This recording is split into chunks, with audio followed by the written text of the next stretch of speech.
We're all gathered here again, a diverse and powerful set of voices, to talk about something else that deeply matters for the future of our region, and that is electing independent Angus King to break the logjam down in Washington.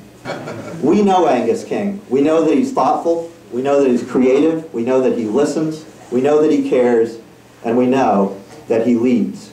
We know what the facts are. The facts are that Angus King stands for talking about issues and ideas. That's what he stood for as governor. That's what he will stand for as U.S. Senator.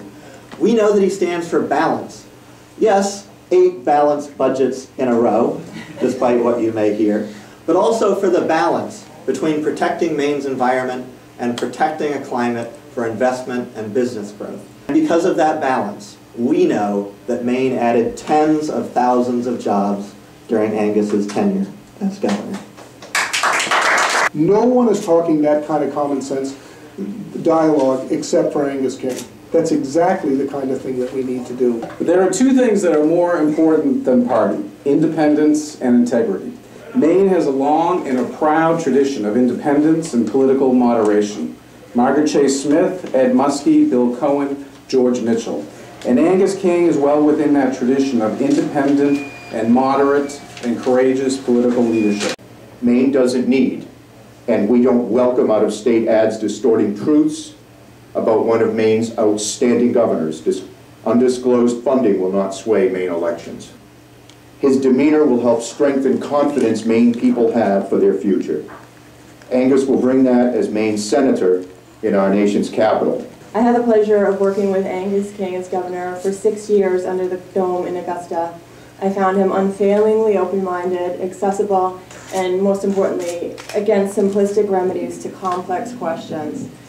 I asked myself why. Why would out-of-state interests like Kyle Rove's, Crossroads GPS, and the United States Chamber of Commerce be spending all this money? And the best answer I could come up with is that Angus King offers hope. Our country's greatest challenge is ending the negativity, partisanship, and gridlock that have immobilized Congress.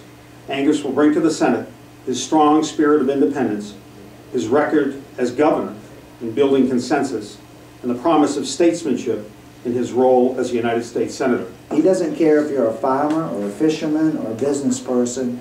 He doesn't care if you're a Democrat or an independent or a Republican. He will listen to your ideas and sort through them and make what he feels is the best decision for Maine. The need for small business advocacy and listening to small businesses. My greatest memory of Angus as governor was the opportunity to go into some local businesses with him where he had the best questions for those business folks and the best ear. He knew how to listen to the business concerns. We need to stop the negative advertising. We need to stop the interests from out of state trying to tell Maine people how to vote. We know very well how to vote. And I can just put it very simply for you. This man is an effective, pragmatic, practical, frugal problem solver. But he has the heart of an optimist.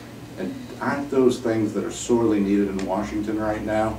So that is why I'm endorsing. And I stepped out of my party to step up for Angus because the divisiveness in Washington is so detrimental to our future. We need to change things in Washington. We need a leader who's articulate, thoughtful, who's kind, who's considerate, who will bring people together, and Angus King is the man to get this job done.